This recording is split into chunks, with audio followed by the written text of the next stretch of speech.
Hello everyone, स्वागत है आपका अपने YouTube channel GS with Vinay Tripathi sir में। आज हम लोग इस श्रृंखला दिल्ली सल्तनत की श्रृंखला का आखिरी पार्ट पढ़ने वाले हैं, जिसमें जितना भी हम लोगों ने पढ़ा है सबसे रिलेटेड क्वेश्चंस आपके सामने होंगे। तो चलिए शुरू करते हैं। इसके साथ ही पहले प्रीवियस क्वेश्चन के बारे में बात करते हैं। बात की गई थी इनमें से कौन से चिकित्सक की दुनिया में प्रतिरक्षण की संकल्पना प्रस्तुत की थी। एडवर्ड जेनर ने, रॉबर्ट कोच ने, रॉबर्ट हुक ने या लीनियस ने। तो इसका करेक्ट आंसर था एडवर्ड जेनर ने, जिन्होंने दुनिया प्रतिरक्षण की संकल्पना प्रस्तुत की थी। तो आज का क्वेश्चन है हमारा, डायरेक्ट क्वेश्चन से शुरू करते हैं। आज आप हमें कमेंट करिएगा कि आपके दिमाग में कौन कौन से थॉट्स आ रहे हैं आज, इसलिए मैंने कोई थॉट नहीं लगाया। तो आज के दिन के लिए जो आपके थॉट हो तो हमसे शेयर करिएगा। तो शुरू करते हैं सेशन को। निम्नलिखित में से किस खिलजी शासक ने दिल्ली के राज सिंहासन पर बैठने के लिए अपने ससुर की हत्या कर दी थी? किसने? ऑप्शन है हमारे कुतुबुद्दीन ऐबक, जलालुद्दीन खिलजी, गयासुद्दीन बलबन या अलाउद्दीन खिलजी। दोस्तों, अब हमें शायद बताने की भी जरूरत नहीं है कि यहाँ पे सबसे खड़ूस कौन था। That was Alauddin Khilji. तो यस, अलाउद्दीन खिलजी ने ही अपने ससुर की हत्या कर दी थी और राज सिंहासन पर बैठ गया था। तो अब बात आती है अलाउद्दीन खिलजी के ससुर कौन थे? कौन थे दोस्तों? तो इनके थे जलालुद्दीन खिलजी। कहा जाता है जलालुद्दीन खिलजी ने अपनी पुत्री का विवाह अलाउद्दीन खिलजी के साथ कर दिया और अलाउद्दीन खिलजी ने राज सिंहासन पर बैठने के लिए अपने ही ससुर की हत्या लगभग 1296 ईस्वी में कर दी और राज सिंहासन पर बैठ गया। इसी के साथ नेक्स्ट क्वेश्चन है हमारा, क्वेश्चन नंबर 2। मोहम्मद गौरी विजित प्रदेशों की देखभाल के लिए निम्नलिखित में से किस विश्वसनीय जनरल को छोड़कर गया था? किसके लिए गया था? देखभाल के लिए। किस में से? देखते हैं ऑप्शन क्या है हमारे। ऑप्शन है नसरुद्दीन, इल्तुतमिश, कुतुबुद्दीन ऐबक और मलिक कफूर। तो बात की जाए मोहम्मद गौरी के पक्ष में तो कहा जाता है कुतुबुद्दीन ऐबक था, जो मोहम्मद गौरी का दास था। तो यस, ये किसको छोड़ के गया था? ये गया था कुतुबुद्दीन ऐबक को छोड़ के। कहाँ के लिए? विजित प्रदेशों की देखभाल के लिए। कुतुबुद्दीन ऐबक पढ़ चुके हैं। कुतुबुद्दीन ऐबक गुलाम वंश का संस्थापक था, जो लेकिन इसने खुद को सुल्तान नहीं कहा था। तो पूछा जाएगा पहला सुल्तान कौन था गुलाम वंश का? That was Iltutmish. एंड बात की जाएगी कुतुबुद्दीन ऐबक की, तो गुलाम वंश का संस्थापक कौन था? कुतुबुद्दीन ऐबक। तो इसी के साथ हम लोग नेक्स्ट क्वेश्चन पे, क्वेश्चन नंबर 3 पे मूव करते हैं। क्या कह रहा है ये हमसे? किसके शासनकाल में सबसे अधिक मंगोल आक्रमण हुए थे? बिल्कुल, मंगोलों ने आक्रमण किया था। यस, किया था। देखते हैं किसके काल में सबसे ज्यादा हुए थे। बलबन, अलाउद्दीन खिलजी, मोहम्मद बिन तुगलक या फिरोज शाह।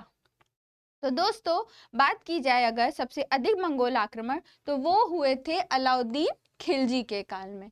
अलाउद्दीन खिलजी के काल में मंगोल आक्रमण सबसे ज्यादा हुए थे और इसी के लिए इसने कई विभागों की स्थापना भी की थी, ताकि वो मंगोलों के आक्रमण से रक्षा कर सके अपने शासन की। तो क्वेश्चन नंबर 4 पे मूव करते हैं। दिल्ली के किस सुल्तान को इतिहासकारों ने विरोधों का मिश्रण बताया? देखिए दोस्तों, और इसका आंसर हमको कमेंट बॉक्स में करिए कि दिल्ली के किस सुल्तान को इतिहासकारों ने विरोधों का मिश्रण बताया। चलिए देखते हैं। बलबन, अलाउद्दीन खिलजी, मोहम्मद बिन तुगलक या इब्राहिम लोदी। आप लोगों ने कमेंट बॉक्स में कमेंट किया है। विरोधों का मिश्रण मोहम्मद बिन तुगलक को कहा गया है। विरोधों का मिश्रण इसलिए क्योंकि तरह तरह के विरोध इसके काल में हो रहे थे। क्यों हो रहे थे? क्योंकि इसका शासन बहुत अच्छा चल रहा था, इसलिए। तो नेक्स्ट क्वेश्चन पे मूव करते हैं। Question number 5। निम्नलिखित में से कौन अपने को बुत शिकन यानी कि मूर्ति भंजक कहता था? बुत शिकन, मूर्ति भंजक कहता था। कौन कहता था? महमूद गजनवी, मोहम्मद गौरी, कुतुबुद्दीन ऐबक या इनमें से कोई नहीं। तो मूर्ति भंजक की अगर बात की जाए तो वो था मोहम्मद गजनवी, है ना। कहा जाता है मोहम्मद गजनवी ने भारत पर 17 बार आक्रमण किया। कितनी बार आक्रमण किया था? 17 बार आक्रमण किया था। लेकिन इनकी मंशा यहाँ पे इस्लाम धर्म स्थापित करना या शासन स्थापित करना नहीं था। बस ये इतना चाहते थे यहाँ लूटपाट करें और यहाँ से जाएं, अपना पैसा कमाएं और यहाँ से जाएं। इनकी ये मंशा बिल्कुल नहीं थी कि ये यहाँ पे शासन करें। तो नेक्स्ट क्वेश्चन पे मूव करते हैं। क्वेश्चन नंबर 6, महमूद गजनवी के साथ भारत आने वाला इतिहासकारों में कौन शामिल नहीं है? महमूद गजनवी बहुत सारे लोगों को अपने साथ अपना शासन करने के लिए यहाँ पे आया था। किसको किसको साथ लेके आया था? हमको फिलहाल यहाँ बताना है किसको साथ लेके नहीं आया था। तो चलिए देखते हैं। शाहनामा का लेखक फिरदौसी, किताब उल हिंद का लेखक अलबरूनी, तारीख यामिनी का लेखक उत्बी और तारीख सुबुक्तगीन का लेखक वैहाकी। तो दोस्तों पहले तो हमको यहाँ पे इंफॉर्मेशन यही मिल चुकी है कि शाहनामा का लेखक फिरदौसी था, किताब उल हिंद का लेखक अलबरूनी था, यामिनी का लेखक उत्बी था और तारीख सुबुक्तगीन का लेखक वैहाकी था। लेकिन दोस्तों बात की जाए हमारे क्वेश्चन बेस पे, तो शाहनामा का लेखक फिरदौसी जो था वो गजनवी के साथ भारत नहीं आया था। हाँ, ये इसके दरबार में जरूर बाद में प्रसिद्ध कवि के रूप में प्रशिक्षित जरूर हुआ था, लेकिन इसके साथ नहीं आया था। बाकी अलबरूनी, उत्बी और वैहाकी ये सारे ये तीनों फिर मतलब महमूद गजनवी के साथ यहाँ पे आए थे। कहा जाता है जो अलबरूनी था वो पुराणों का अध्ययन करने वाला पहला मुस्लिम शासक था। किसका अध्ययन करने वाला? पुराणों का अध्ययन करने वाला। पुराणों का तो क्वेश्चन पूछा जा सकता है कि पहला मुस्लिम शासक कौन था जो पुराणों का अध्ययन कर रहा था, तो वो था हमारा अलबरूनी। इसी के साथ नेक्स्ट क्वेश्चन पे मूव करते हैं।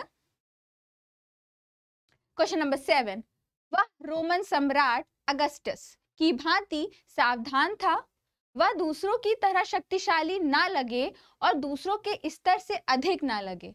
ये संदर्भ किसके पक्ष में बोला गया है? ओके, बाबर, इब्राहिम लोदी, बहलोल लोदी या जलालुद्दीन खिलजी। तो दोस्तों जो इसका करेक्ट आंसर है वो है बहलोल लोदी। तो बहलोल लोदी ने किसकी स्थापना की थी? बिल्कुल लोदी वंश की स्थापना की थी। तो इसी के साथ नेक्स्ट क्वेश्चन पे मूव करते हैं। सुमेल करना है हमको सूची 1 को सूची 2 से। चलिए देखते हैं। बात की जा रही है यहाँ पे निजामुद्दीन औलिया की, मलक कफूर की, अलाउद्दीन की और जलालुद्दीन फिरोज खिलजी की। इनका किससे कहाँ संबंध है इसके बारे में हमें बात करनी है। तो जो निजामुद्दीन औलिया थे वो क्या थे? हम लोगों ने बात की थी लास्ट वीडियो में, दैट वाज सूफी संत। तो ए का 2। अगर देखा जाए क्वेश्चन बेस पे, अगर हमें क्वेश्चन सॉल्व करना होता हमारे एग्जाम में आता तो हम लोग बहुत झट से आंसर लगा देते, दैट वाज ऑप्शन ए, क्योंकि निजामुद्दीन औलिया सूफी संत थे और एक में ही ए का 2 दिया गया। और दोस्तों हमको क्वेश्चन पेपर में ऐसे ही जल्दी जल्दी एलिमिनेट प्रोसेस को ही अपनाना है ताकि हम लोग बहुत ही आसानी से अपने आंसरों को बिना गलत किए सही करके आ जाए। तो बात तो हमको आंसर तो मिल चुका है ऑप्शन ए, लेकिन अब बात की जाए मलिक कफूर की, तो इसको 1000 दिनारी भी कहा जाता था। किसको? मलिक कफूर को। मलिक कफूर कौन था दोस्तों? तो मलिक कफूर अलाउद्दीन खिलजी का ही एक दास था जो कि अलाउद्दीन खिलजी ने गुजरात विजय में प्राप्त किया था। किसको? मलिक कफूर को। ठीक है, तो बी का हो गया 4।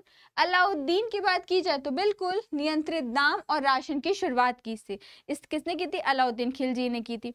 वैसे ही जलालुद्दीन फिरोज शाह खिलजी, ये था दास राजवंश उखाड़ फेंका। इसने क्या किया? दास राजवंश को उखाड़ फेंका, यानी कि गुलाम वंश को, और खिलजी वंश की शुरुआत हुई। अब आते हैं क्वेश्चन नंबर 9 पे। क्या है? सुल्तान अलाउद्दीन खिलजी की बाबत या अलाउद्दीन खिलजी के संबंध में निम्नलिखित कथनों पर विचार कीजिए और सही उत्तर का चयन कीजिए। किसके पक्ष में हमें बात करनी है? हमें बात करनी है सुल्तान अलाउद्दीन खिलजी के पक्ष में। चलिए देखते हैं। अलाउद्दीन खिलजी ने अनाज के दाम नियत किए थे। बिल्कुल सही है दोस्तों। अलाउद्दीन खिलजी पहला सुल्तान था जिसने सैनिकों को नगद वेतन दिया था। ये भी बिल्कुल सही था, है ना, नगद वेतन देता था और कर्मचारी भी इसने अपने यहाँ बना के रखे थे ताकि इसका जो शासन है वो सुदृढ़ बन सके। 3 पे आते हैं। अलाउद्दीन खिलजी के शासन काल में किसानों द्वारा दिए गए भू राजस्व का अंश फसल के आधे तक बढ़ा दिया गया था। बिल्कुल सही, सिर्फ इसका एक ही राजस्व था, दैट वाज 50%। ये लेता था ना, 50% ये लेता था। तो अगर बात की जाए तो हमारा ऑप्शन नंबर 1 भी ठीक है, ऑप्शन नंबर 2 भी ठीक है, ऑप्शन नंबर 3 भी ठीक है, यानी कि option number D will be correct, सभी सही हैं। तो इसी के साथ नेक्स्ट क्वेश्चन पे मूव करते हैं। क्वेश्चन नंबर 10, मोहम्मद गौरी के आक्रमणों का निम्न में से कौन सा परिणाम नहीं है? ठीक है, इसने जो आक्रमण किए थे उसके संबंध में बताना है कि कहाँ पे कौन सा परिणाम नहीं निकला था। ऑप्शन ए है हमारा, पंजाब से लेकर बंगाल तक फिर से उत्तरी भारत एक केंद्रीय सत्ता के अधीन हो गया था। ओके, नेक्स्ट ऑप्शन है, भू राजस्व से प्राप्त आर्थिक साधन अप्रत्यक्ष रूप से शासक के हाथों में केंद्रित हो गया। ओके, थर्ड है, उत्तरी भारत में एक नगरीय क्रांति का सूत्रपात हुआ। और डी है, इनमें से कोई नहीं। तो अगर बात की जाए मोहम्मद गौरी के आक्रमणों की, तो यस, पंजाब से लेकर बंगाल तक का जो था वो केंद्रीय शासन पर अधीन नहीं हुआ था। बाकी ऑप्शन सही है हमारे, तो हमें ढूंढना था जो सही नहीं है। तो कौन सा सही नहीं है? यही option number A. Next question पे मूव करते हैं। क्वेश्चन नंबर 11 बोल रहा है, गुलाम वंश के आरंभिक शासकों का निम्न में से कौन सा सही क्रम है? तो इस क्वेश्चन से एक बात तो क्लियर है दोस्तों कि हम लोग वन लाइनर नहीं पढ़ सकते हैं। इसके लिए हमें डीप नॉलेज पढ़ना बहुत जरूरी है, और इसके लिए आपको हमारे चैनल से भी जुड़ना बहुत जरूरी है। तो चलिए देखते हैं। कुतुबुद्दीन ऐबक, इल्तुतमिश, रजिया सुल्तान और आराम शाह। तो क्या लगता है आप लोगों को कौन पहले आया होगा? बिल्कुल, पहले तो कुतुबुद्दीन ऐबक ही आएगा, क्योंकि गुलाम वंश का शासक था, मतलब इसने गुलाम वंश की स्थापना की थी। तो इसका जो समय था वो था 1206 से 1210 के लगभग। फिर आराम शाह आया था, जिसका समय था 1210 से लगभग 1211। एक साल बहुत ज्यादा नहीं आता है, तो शायद बहुत सारे लोगों ने आराम शाह का नाम भी नहीं सुना होगा, लेकिन ये गुलाम वंश का एक शासक था। फिर आता है दोस्तों इल्तुतमिश, लगभग 1211 से 1236 तक इसने राज किया, काफी समय था। फिर लगभग 1236 के बाद से रजिया सुल्ताना का टाइम आया।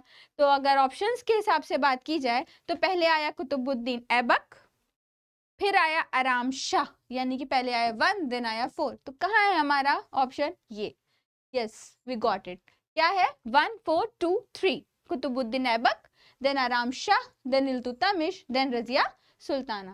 ठीक है, तो इसके साथ गुलाम वंश के साथ ही हम लोग आगे बढ़ते हैं नेक्स्ट ऑप्शन पे, नेक्स्ट क्वेश्चन पे। क्वेश्चन नंबर 12 क्या कह रहा है? निम्नलिखित कथनों पर विचार कीजिए तथा सही कूट का चयन करिए। ठीक है, हमें बताना है इसमें से कौन सा जो ऑप्शंस दिए गए उनमें कौन सा सही है। तो चलिए पढ़ते हैं। मोहम्मद गौरी यामिनी वंश का था। अच्छा, मोहम्मद गौरी ने भारत पर पहला आक्रमण मुल्तान के खिलाफ किया था। मोहम्मद गौरी एवं कन्नौज के राजा जयचंद के मध्य चंदावर का युद्ध हुआ था। तो क्या लगता है आप लोगों को दोस्तों, मोहम्मद गौरी किस वंश का था? यामिनी वंश का तो नहीं था दोस्तों, यानी कि ऑप्शन नंबर 1 तो गलत हो गया। तो कौन से वंश का था? ये था शस्वनी वंश का। ठीक है, मोहम्मद गौरी, तो पहला ऑप्शन तो गलत हो गया। बिल्कुल, मोहम्मद गौरी ने भारत पर पहला आक्रमण मुल्तान के खिलाफ ही किया था। कब किया था? किया था 1175 ईस्वी में। तो यानी कि ऑप्शन नंबर 2 इज करेक्ट। 3 है, मोहम्मद गौरी और कन्नौज के राजा जयचंद के मध्य चंदावर का युद्ध हुआ था। एकदम सही है दोस्तों, चंदावर का युद्ध 1194 ईस्वी में मोहम्मद गौरी और जयचंद के बीच हुआ था, और जयचंद इसमें पराजित हुआ था। इसके साथ ऑप्शन नंबर 2 और 3 सही है। कहाँ है हमारा? बिल्कुल, ऑप्शन नंबर डी में ऑप्शन 2 और 3 इज करेक्ट। इसी के साथ नेक्स्ट क्वेश्चन पे मूव करते हैं। क्वेश्चन नंबर 13, मोहम्मद गौरी को किस अन्य नाम से जाना जाता था? देखिए दोस्तों, किस नाम से जाना जाता था? शहाबुद्दीन, मुइजुद्दीन, मोहम्मद बिन साम, या इनमें से कोई नहीं। तो दोस्तों मोहम्मद गौरी, इसका कोई अन्य नाम नहीं था, तो इसमें ऑप्शन नंबर डी करेक्ट है। हाँ, लेकिन अगर बात की जाए शहाबुद्दीन की, तो मोहम्मद गौरी का पूरा नाम शहाबुद्दीन मोहम्मद गौरी था। तो ऑप्शन नंबर डी इसका हमारा करेक्ट है क्वेश्चन नंबर 13 का। क्वेश्चन नंबर 14 की बात करते हैं। मोहम्मद गौरी के किस सेनापति ने बिहार, बंगाल विजय और असम पर आक्रमण किया, यानी कि बिहार, बंगाल और असम में उसकी विजय हुई थी। तो हमें इन ऑप्शंस में से बताना है कौन ऐसा था जो कि मोहम्मद गौरी का सेनापति भी था। तो देखते हैं ऑप्शंस। कुतुबुद्दीन ऐबक, इख्तियार मोहम्मद बिन बख्तियार खिलजी, नसरुद्दीन कुबाथा या नाजुद्दीन यलदौज। तो बात की जाए अगर बख्तियार खिलजी की, है ना, जो कि क्या था, हम लोगों ने पढ़ा है मोहम्मद गौरी का एक दास था, और हम लोगों ने ये भी पढ़ा था कि लगभग 1202 ईस्वी में इसने बिहार पर विजय प्राप्त की थी। यहाँ पे बिहार विजय की बात भी की जा रही है, तो यानी कि हमारा जो करेक्ट ऑप्शन क्वेश्चन नंबर 14 का होगा वो होगा बख्तियार खिलजी, जिसका पूरा नाम इख्तियारुद्दीन मोहम्मद बिन बख्तियार खिलजी है।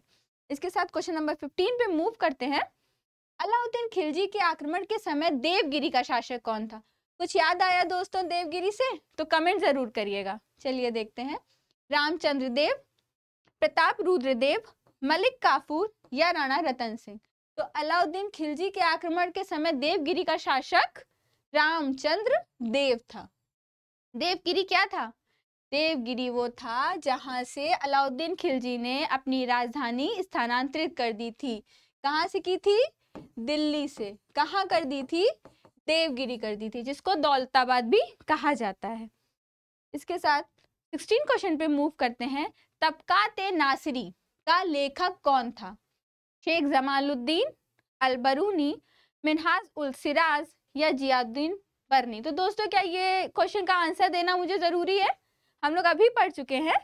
तो मिन्हाज उल सिराज, जिसने तबकात-ए नासिरी की स्थापना की थी। और इसके साथ क्वेश्चन नंबर 17 पे मूव करते हैं। क्या कह रहा है क्वेश्चन नंबर 17? अलाउद्दीन खिलजी के प्रसिद्ध सेनापतियों में किसकी मंगोलों के विरुद्ध लड़ते हुए मृत्यु हो गई थी? अच्छा, बात करते हैं जफर खां की, नुसरत खां की, अल्प खां की या उलूग खां की। तो इसका जो करेक्ट ऑप्शन है वो है जफर खां, और उसी की मृत्यु हो गई थी मंगोलों के विरुद्ध लड़ते हुए। क्वेश्चन नंबर 18, तुगलकनामा के रचनाकार का नाम है? क्या है? तुगलकनामा के रचयिता के बारे में हमसे पूछा जा रहा है। अगर आप इस पिक्चर को देख के क्लियर हो रहे हैं तो हमको आंसर करिए। बरनी, गुलबदन बेगम, अमीर खुसरो या इसामी। तो दोस्तों बात की जाए तुगलकनामा की तो उसके रचयिता थे बरनी, है ना, जिन्होंने फिरोज शाह तुगलक के पक्ष में बात की थी। क्वेश्चन नंबर 19 है, भारत में पोलो खेल का प्रचलन किया। पोलो खेल, जिसको चौगान क्रीड़ा भी कहते हैं। क्या कहते हैं? चौगान क्रीड़ा भी कहते हैं।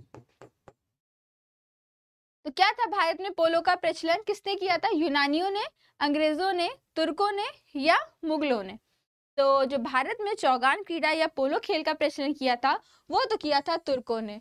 और हम लोगों को इसके पक्ष में, चौगान क्रीड़ा के पक्ष में कहानी भी पता है कि कुतुबुद्दीन ऐबक की मृत्यु 1210 में कैसे हुई थी? चौगान क्रीड़ा खेलते समय घोड़े से गिरने के कारण। और कुतुबुद्दीन ऐबक का मकबरा कहाँ पे है दोस्तों?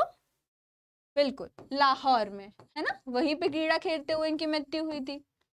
तो ये बातें आपको याद रखनी है एटलीस्ट एग्जाम तक तो बिल्कुल। तो इसी के साथ क्वेश्चन नंबर 20 पे मूव करते हैं। लेखक दिए गए हैं, उनके पुस्तक दिए गए हैं और उनके बारे में हमें बताना है। चलिए देखते हैं। जियाउद्दीन बरनी, हसन निजामी, मिन्हाज उस सिराज या बात की अहिया बिन अहमद। तो दोस्तों पहले तो बात कर लेते हैं मिन्हाज उस सिराज की। आज बहुत बार आए हैं ना ये, इसलिए, और ये इंपॉर्टेंट है इसलिए बार बार आ रहे हैं। तो मिन्हाज उस सिराज कौन, इन्होंने रचना की थी सी, यानी कि तबकात-ए नासिरी, सी का 2। अब ये दो ऑप्शंस में है, सी का 2, है ना, यानी कि क्वेश्चन नंबर ऑप्शन सी और डी तो हमारे एलिमिनेट हो गए, हमें इनसे कोई मतलब नहीं है फिलहाल अपने क्वेश्चन के लिए तो, राइट। अब बात करते हैं आगे। जियाउद्दीन बरनी, क्या लिखा था जियाउद्दीन बरनी ने? फिरोज शाह तुगलक के पक्ष में तारीख है फिरोज शाही लिखी थी। सो ए का 4, तो हमको मिल चुका है अपना answer, that is option A is correct, right. यानी कि हसन निजामी ताजुक मासिर हैं और अहिया बिन अहमद सर हिंदी जो है वो क्या है? वो है तारीख मुबारक शाही। तो इस तरह से ही आपको भी, जैसे मैं यहाँ इसीलिए मैं ऐसे ही क्वेश्चन सॉल्व करती हूँ ताकि आप भी एग्जाम में तरीकों को समझ सकें और जल्दी से जल्दी अपने क्वेश्चंस को एलिमिनेट कर सकें। तो इसी के साथ है आपके सामने क्वेश्चन नंबर 21। प्रसिद्ध कवि अमीर खुसरो दरबार में हैं। किसके दरबार में हैं? अभी जिंदा है क्या अमीर खुसरो? तो थे, है ना। प्रसिद्ध कवि अमीर खुसरो किसके दरबार में थे? अलाउद्दीन खिलजी के, इल्तुतमिश के, मोहम्मद बिन तुगलक के या कुतुबुद्दीन ऐबक के। तो करिए दोस्तों इसका कमेंट। प्रसिद्ध कवि अमीर खुसरो किसके दरबारी कवि थे?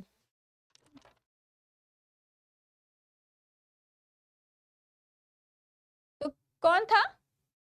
कुछ समझ में आया? कुछ याद आया? बिल्कुल, अलाउद्दीन खिलजी के दरबारी कवि थे। कौन? अमीर खुसरो। इसी के साथ क्वेश्चन नंबर 22 पे मूव करते हैं। कथन और कारण दिया गया है और हमें सही कथन का चुनाव करना है। तो क्या कह रहा है? प्रारंभ में भारत में तुर्की प्रशासन सैनिक प्रधान था। इसका कारण ही बताया जा रहा है। अग्रणी सैनिक नायकों के बीच देश को एकता के रूप में खंड विभाजित कर दिया गया था। एकता प्रथा, फिर आ गई एकता प्रथा दोस्तों। क्या थी? सैनिकों को जो कि तनख्वाह के रूप में दी जाती थी। तो जब तनख्वाह के रूप में दी जाएगी तो खंडों में विभाजित हो ही जाएगी। किसी सैनिक को कहीं की मिलेगी, किसी सैनिक को कहीं की मिलेगी, तो वो विभाजित होना संभव है। तो कारण भी सही है और सैनिक प्रधान था तो सैनिकों को तनख्वाह भी ज्यादा दी जाती होगी, तो एकता प्रथा चलती थी तो भूमि ही दी जाती थी। यानी कि कथन और कारण दोनों सही है, यानी कि इसका option number A will be correct, है ना। यानी कि तो सैनिक प्रधान था और एकता प्रथा के रूप में खंडित भी था, खंड में विभाजित भी था। इसके साथ क्वेश्चन नंबर 23 पे मूव करते हैं। इसने 40 तुर्की सरदारों को लेकर तुर्कान ए चिहलगानी, क्या नाम है? तुर्कान ए चिहलगानी या चालीसा दल का गठन किया था। चालीसा दल का गठन किसने किया था? इल्तुतमिश ने, ऐबक ने, बलबन ने या रजिया ने? तो दोस्तों बात की जाए चालीसा दल की, इसका मतलब 40 अमीर अपने दरबार में रखता था। कौन था? ऐबक, इल्तुतमिश, बलबन या रजिया? तो आंसर तो है हमारा इल्तुतमिश। इल्तुतमिश ने ऐसा क्यों किया था? इसको चालीसा दल या चालीसा अमीर दल भी कहते थे दोस्तों। अमीर दल, कौन सा अमीर? पैसे वाला कि सरकारी पद वाला? बिल्कुल सरकारी पद वाला अमीर, इसलिए इसमें 40 सरदार रखे गए थे, राइट। तो इल्तुतमिश ने ये ऐसा क्यों करता था? क्योंकि ये अपने शासन को सुदृढ़ बनाना चाहता था, जिसके लिए इसने अधिक संख्या में अमीरों की नियुक्ति की थी और उनका एक ग्रुप बना दिया था, जो कि किस नाम से जाना जाता था? चालीसा दल के नाम से। तो इसके साथ क्वेश्चन नंबर 24 पे मूव करते हैं। बलबन ने वित्त विभाग दीवाने विजारत से अलग कर एक पृथक संस्था के रूप में सैन्य विभाग दीवाने आरिज या अर्ज की स्थापना की। इसका उद्देश्य क्या था? इसने सैन्य विभाग की स्थापना की थी, हम लोगों ने पढ़ा है। जो दीवाने आरिज होता था वो इस विभाग का अधिकारी होता था, सैन्य विभाग का। दीवाने अर्ज और सैन्य विभाग था। तो क्यों इसने की थी? इसका क्या उद्देश्य था? आंतरिक विद्रोहों का दमन करना, मंगोल आक्रमणों को रोकना। तो बिल्कुल या इनमें से कोई नहीं या दोनों। तो बलबन की बात की जाए तो इसके दोनों ही ऑप्शन करेक्ट हैं कि आंतरिक विद्रोहों को भी ये दमन या रोकना चाहता था और मंगोलों का आक्रमण भी अपने शासन में होने से रोकना चाहता था, जिसके लिए इसने सैन्य विभाग यानी कि दीवाने अर्ज की स्थापना की। इसके साथ क्वेश्चन नंबर 25 पे मूव करते हैं। किस सुल्तान ने अपनी आत्मकथा फतुहात ए फिरोज शाही लिखी? यहाँ क्वेश्चन में ही आंसर छुपा हुआ है। आत्मकथा का मतलब यानी कि उसने खुद लिखी होगी और नाम भी आ गया यहाँ पे फिरोज शाही। क्या आ गया? फिरोज शाही, है ना। तो किसने लिखी होगी? बलबन ने, अलाउद्दीन खिलजी ने, फिरोज शाह तुगलक ने या मोहम्मद बिन तुगलक ने? तो दोस्तों इसका जो करेक्ट ऑप्शन होगा वो क्या होगा? फिरोज शाह तुगलक। और इसी के साथ अगर आपको कोई भी इंफॉर्मेशन चाहिए, कोई भी सजेशन चाहिए, तो प्लीज आप हमको कमेंट करिए या फिर 9958217877 पे मोर डिटेल के लिए कॉल या मैसेज करिए। चलिए आगे बढ़ते हैं। चंगेज खान का मूल नाम था? खासुल खान, एशुगाई, तेमुचिन या ओगंदी? तो जो चंगेज खां था वो एक मंगोल शासक था। कौन था चंगेज खां? मंगोल शासक। ये बात हमको याद रखनी है क्योंकि ये एक नया क्वेश्चन बन सकता है कि चंगेज खां कौन था? मंगोल, तुर्की, अफगानी, तो क्या था? मंगोल शासक था। इसका मूल नाम क्या था? खासुल खान, एशुगाई, तेमुचिन या ओगंदी? तो इसका जो करेक्ट ऑप्शन है वो है तेमुचिन। चंगेज खां को तेमुचिन के नाम से भी जाना जाता था। और इसके साथ हम मूव कर चुके हैं क्वेश्चन नंबर 27 पे। देखते हैं क्या कह रहा है। निम्नलिखित कथनों में से कौन सा सही नहीं है? ठीक है। अल-बरूनी ने सूफी मत के ईश्वरीय प्रेम की पहचान भगवत गीता के समानांतर परिच्छेदों में स्वविलोपन के रूप में की। ठीक है।